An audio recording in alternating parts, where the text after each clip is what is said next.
You have a lot of people pointing at you, so let's do it. Yeah, don't be proud of that hat. Just stand up and ask your question.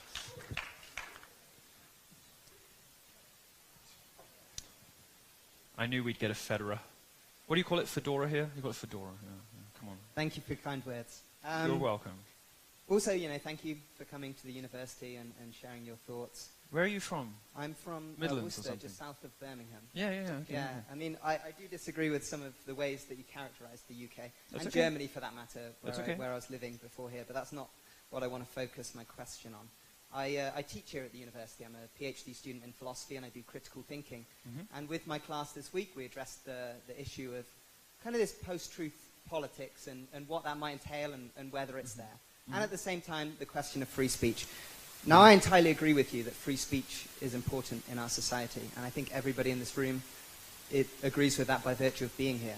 I actually sit on the left of the political spectrum, and I'm here because I believe that part of free speech is also the ability to listen, and I think that's very important.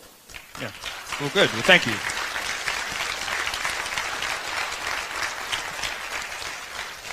The angry young lady up here could learn a thing or two. Perhaps she should enroll for your classes. Now, given that, my first question, which I'll probably want to follow up on, is do you think there has been let's say, an issue with free speech and truth over the last year? I mean, Oxford said, it's the word of the year, it's kind of the most recent popular word, and whether truth is important in politics anymore. This might be my fault, because I was talking to a Bloomberg Businessweek who did this big profile on me ages ago. And it's okay, he's all right. Bloomberg Businessweek did this big profile on me ages ago, and I dropped into discussion in the course of like 2 days, this phrase, post-truth era. And what I meant by it, what I was trying to say, was the facts are no longer enough. You have to also be persuasive and charming and funny and all the rest of it. That's what I meant by post-truth, post-fact era, whichever it was that they picked up. And then it sort of went gangbusters after that. Certainly there seem to be two emerging sets of truths in America, and they're split fairly evenly down political lines, aren't they? And it's quite disturbing in some ways to sort of see the different versions of the universe described by, let's say, the New York Times and Breitbart, for instance. I do think that there's been a problem with truth, but I'm unconvinced that it is the conservative or libertarian side of the argument that has the problem. I think that the conspiratorial mythologizing about campus rape culture and the wage gap, the imperviousness to reason and fact that the progressive left has demonstrated over the last 30 years, is far more of a risk to democracy and to the pursuit of truth than anything that Trump has done in the last year. I think that, race baiting, mixing up statistics, selectively quoting statistics, lying about individual cases, and misreporting for ideological reasons around Black Lives Matter, the police, and race, has done far more damage to America than Donald Trump sort of vacillating on various things.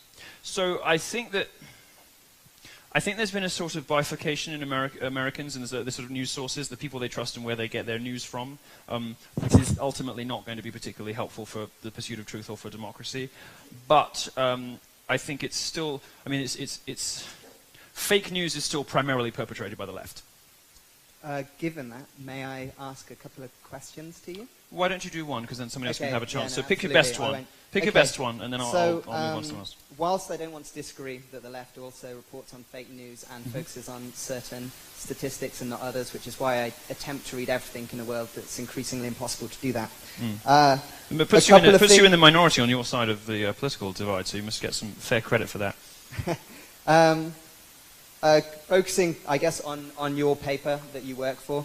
Now, if the CIA came to us and said, and I do want to pose this to everybody in the room, and I'm more than open for a different interpretation, but if the CIA came to us and they said 97% of us agree that ISIS has developed a weapon that could wipe out, vast portions of America and destabilize our ecosystem for the next generations to come, would we want to do something about that? And you know what I'm getting at with this question? Is this climate change? Precisely. Right. So we have 97% no, of the be scientific nice. community. Be nice. So, be nice. yeah. I'm perfectly happy And to... I would love to hear your response on this. You know, Fine. I believe in a political Well, spectrum we can have this. fine, but when 97% of scientists say Sure, this, okay. and then the Trump administration removes any question of climate change from the website and says that that's not an issue they want to address for the future, you know, Well, I can say there are okay. different political issues that I understand the ways question. of solving it. I understand the question. That they can do I that. But if understand. they erase that discussion, I get really worried for even having a family in the future. And I'd love to hear your response. Thank you. Thank you. Well, I don't have a problem with the Trump administration focusing away from environmental issues about which the United States can do nothing compared to China, and towards things like trade and immigration, focusing on things that matter rather than identity politics. So I was very happy to see the gay bit of the White House website disappear. We're doing fine. We're doing fine. Like, focus on stuff that actually matters. Like, help the rest of the country fix the fucking economy, you know, and make sure that people can be, do, and say whatever they want. So I wasn't worried about seeing climate change disappear, because there's not a huge amount that America can really do about it with China and India anyway.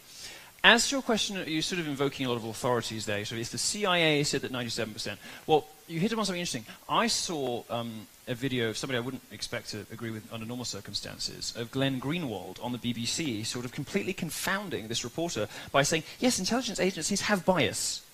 Intelligence agencies sometimes go on political crusades. Intelligence agencies sometimes lie. Shocking, I know. And I think we have this habit, and it's increasingly, I think, a good thing that we're breaking out of this habit of just believing what people tell us if they hold particular positions, and we don't dig any deeper.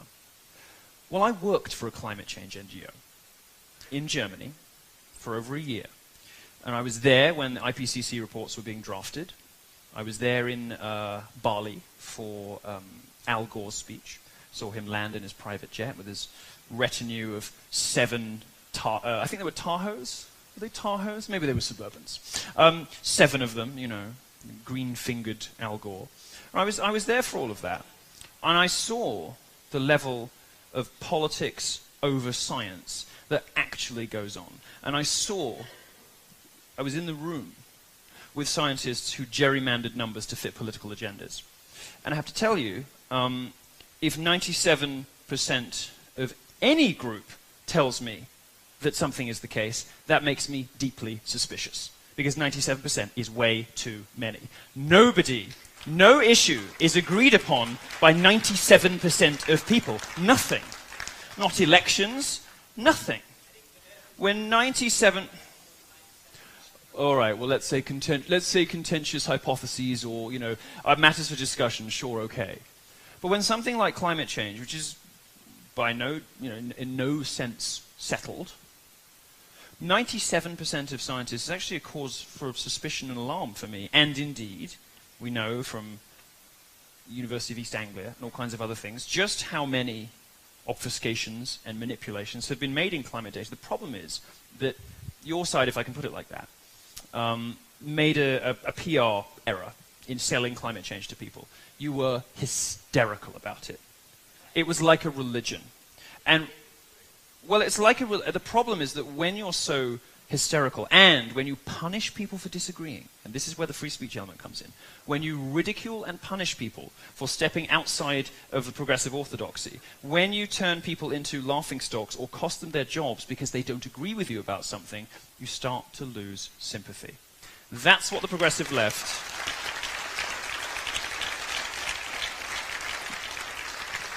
And that actually is a characteristic, a classic characteristic of all the groups I hate. Black Lives Matter do it. Feminists do it. In fact, feminists have lost. You know, fewer than 1 in 5 American women now call themselves a feminist. Why? Because they're such cunts. Not because most women don't want to get into the statistics about campus rape. They don't care. But they just know that they don't want to be like those feminists because they quite like a boyfriend one day and ugh. So, you know, the problem is you goofed up trying to sell this to the public because you bullied them instead of persuading them. And the situation now is that people simply don't believe the established authorities that are supposed to be there to tell us things. And that situation has replicated itself across society. And that, I think, is a more interesting way of looking at sort of post-truth, post-fact societies. That breakdown of trust and belief in authority structures that is the fault of no one but those authority structures themselves. Politicians have fucked themselves. The media has fucked itself. Higher education has fucked itself. And scientists have fucked themselves. The only people who believe scientists uncritically now are left-wing journalists. That's a real problem. And I can tell you... you were quick to invoke your own life experience, you know, living in Germany, coming from England, and disagreeing with my characterizations. Well, I can tell you from working in a climate change NGO, I don't trust those cunts as far as I can throw them.